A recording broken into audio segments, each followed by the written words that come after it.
Hey groupers, Pastor Marshall, excited that you're ready to dig into the next character in the book of Genesis as we talk about Sarah. I shared with you on Sunday that Claudia really looked forward to us getting married so that she could change her name. I hope there were other reasons that she was excited too. I hope that I was one of them. But she wanted to change her name. Claudia's maiden name was Johnson, and she said that she always was envious of people that had to spell their names to people when they were giving their names at restaurants or whatever, and you're not going to have to spell Johnson. I told her that that novelty would wear off pretty quick if she had to spell Master everywhere. I wonder, just to get you talking, if you would share some name change stories. My name has always been the same, Marshall Blaine Master. Now, my grandpa did call me Marty. Maybe you have a nickname that you would share. She has her name changed from Sariah to Sarah. I wonder if any of you have had your names changed. My mom's complicated. She was Carolyn Ann Travis, and then she married my dad, so then she became Masser, but then they divorced. Later on, she would remarry, and now her last name is Elkins. Well, that's what I'm getting at, that you would just talk to one another about what it's like to have your name changed, if that's ever happened. And then, now that you're talking, we'll dig into the story of Sarah. Sarah stands in history, in my opinion, is one of the most important women in all of the history of the world. She is the mother of all Jewish people. First of all, do you agree with me? Do you think that she should be very high up on the history of women in the world? And then just to get you talking, and the ladies, maybe you'll be more helpful with this than we men are, would you put anybody higher? Or who would you put higher on that list if Sarah is up high? And then, after you've talked about that, this next question is a question for spouses.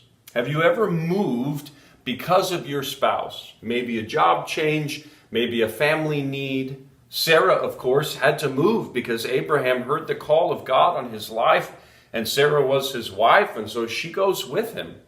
How difficult do you think it was for Sarah to leave everything and then to follow Abraham wherever God was leading him?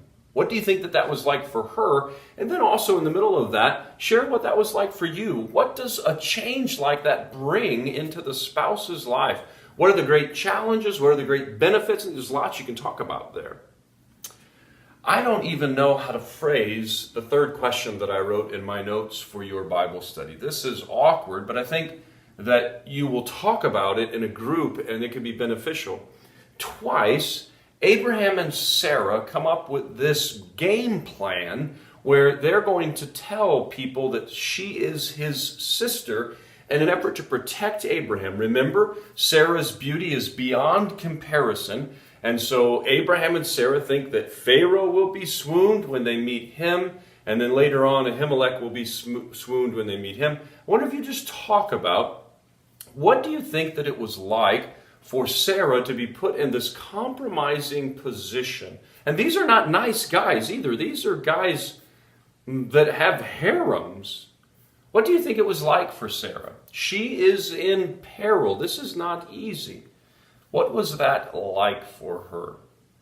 Finally, the last question I'd like you to talk about is Sarah is one of only two women mentioned in the book of Hebrews in the 11th chapter. Many people call the 11th chapter of Hebrews the Bible's Hall of Fame. It certainly is got a list of some very famous people in the Bible that did some very famous things. Only two women are listed, Sarah and Rahab. Now, you're going to want to read Rahab's story. In order to do that, you need to turn to Joshua 2, and you can read Rahab's story in Joshua 2, and then you'll also pick up some of her story in Joshua 6. It would be good for you to be prepared to read both of those passages. Then after you read about Rahab, I want you to compare and contrast Sarah and Rahab, these two ladies, the only two that show up in Hebrews 11. What about their lives is the same? What about their lives is different? Compare and contrast these two women. They show up in Hebrews chapter 11. Sarah is in verse 11, and Rahab is in verse 31. Well, every week I want you to talk about what you like and what you don't like. And so this week, if I were to think about Sarah, Sarah's faith to me is beautiful. It's so fitting that she is in Hebrews 11. There's no way that she would follow Abraham and do everything that she needed to do to be Abraham's wife and go through everything that she went through if she didn't also have an amazing relationship with God. The Bible does commend her for her submission to Abraham, but I think that what we see in Sarah, the reason that she shows up in Hebrews 11, is because she was submissive to God first, a beautiful relationship with God. What I don't like, well, I don't like the conflict between Sarah and Hagar. That's in Genesis 16 and following, and I don't like it. I don't like that Sarah has such a bad time there after she made those decisions. It's not Sarah's best moment. Every week reminds you of the application that you made on the weekend.